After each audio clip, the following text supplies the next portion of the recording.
Yeah, let me tell you, security is pretty tight here. We got this gentleman right here who's actually moving us over here. You can see he's actually now pushing me over out of the way. We wanted to show you the red carpet in the tent that we showed you at 4 o'clock, but hey, that's all right. We're okay. And you know, people are heading into the casino because, well, he's now stopped following me because they want to cash in on the horseshoe. The house right over my shoulder, you can see really nothing left, but across the street there's still remnants of what it used to be. You've got some crown molding right here.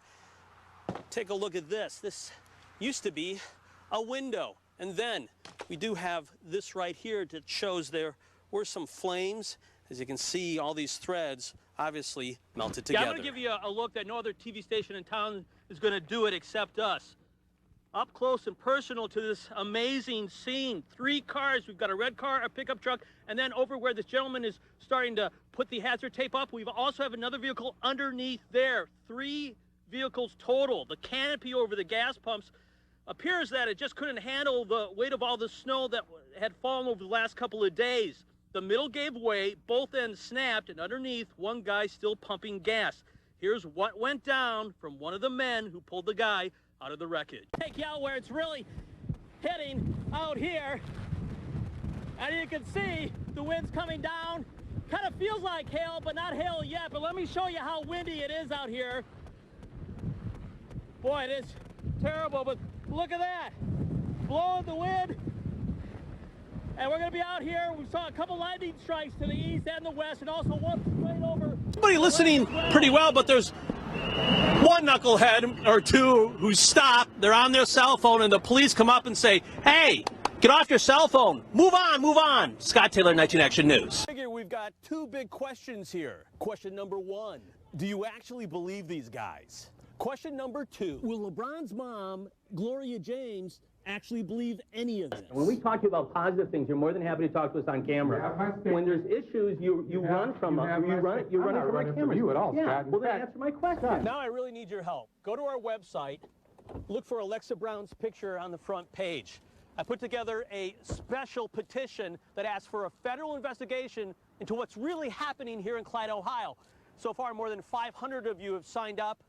We need a lot more. Let me show you how much black sludge was discovered buried just on this spot. A total of 9 feet of black sludge. Oh my. Where I'm right now it's about 100 yards away from the airport property where the plane took off. Behind me, right there by that utility shed and the red fire hydrant, that's where the crash happened. Investigators have now moved that away to a location to study that. But I do want everyone to know who know these 4 men who perished. Neighbors in this area tried to rescue them. They were trapped inside, but they couldn't get past the flames. The Cessna 172 ended up just a few yards away from where it took off at the Cuyahoga County Airport in Richmond Heights, Ohio. All 4 Case Western University students aboard were killed. So the propeller of the plane was shaking, and then we heard this loud boom, and we thought it was like a car. 20-year-old William Felton from Saginaw, Michigan had just gotten his permanent pilot license after a year of flying with a temporary one. The plane was rented and didn't file a flight plan. It took off Monday around 10:30 at night. Along for the ride, 20-year-old Lucas Maselli of Massillon, Ohio, plus 18-year-old John Hill of St. Simons, Georgia, and Abraham Pishavar of Rockville, Maryland, who is also 18. That's where the Cuyahoga County Airport is. The plane crashed right over here. And Will Felton, according to investigators, was at the controls of the airplane. He left the airport with the 3 other gentlemen inside the plane. He made a left-hand turn when something went terribly wrong to head back to the airport, and that's where he ended up.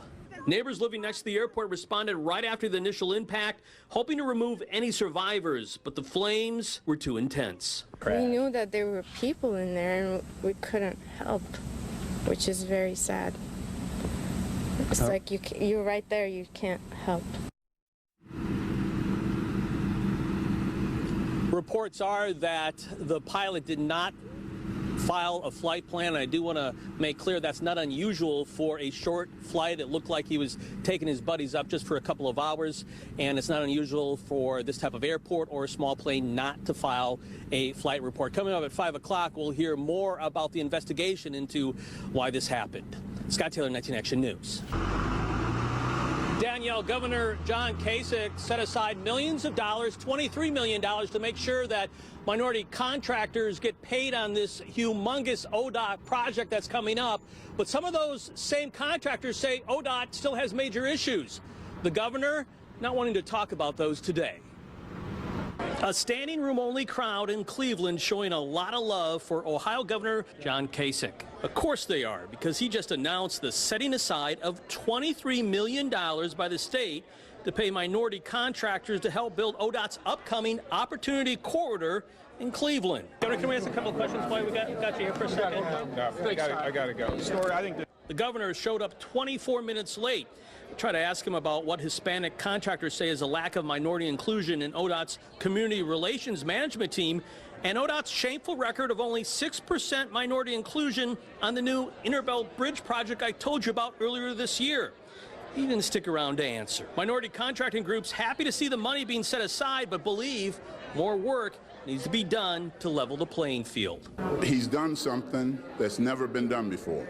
This is a historic day in the city of Cleveland, and we have to follow through on it. I think overall in the community today, I think what we're going to see is the implementation, the management team behind it. That's our biggest fear. ODOT Director Jerry Ray was there too. I tried to ask him questions. I got one in. Then his PR team, well, they jumped in and they pulled him away. Scott Taylor, 19 Action News. Rhonda Blankenship, a very strong and brave woman. When she was shot in the eye, she somehow found the strength to call 911 to try to save her entire family. On New Year's Eve, police believe two men walked into this house in Barberton, Ohio, and shot John Kohler, his girlfriend Rhonda Blankenship, and John's 18-year-old daughter, Ashley, and his 14-year-old son, David. Only Rhonda survived. The last thing I remember in that house was somebody told me, "Shut up, bitch." Well, I got news for you. This bitch don't shut up. I'm gonna get louder. Investigators believe Eric Henton and his brother Michael are the shooters, both now charged with aggravated murder. For the very first time, Rhonda is talking. She says after being shot in the eye, she found the strength to call 911 for help. Those two beautiful kids in the back is what gave me that strength. I was hoping to get to them first. Rhonda says Ashley and David's dad, John Kohler, her boyfriend, tried to protect them from the shooter. To me, he is a hero.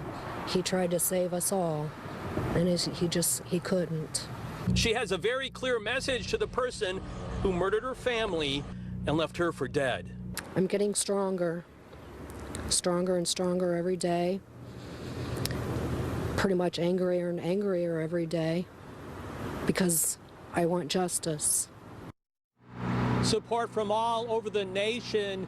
Well, you can see it on our Facebook page at 19 Action News. And Rhonda wants to make sure everybody out there knows that she appreciates that support and also the support from her immediate family. That means the most to her, including her sisters. Scott Taylor, 19 Action News.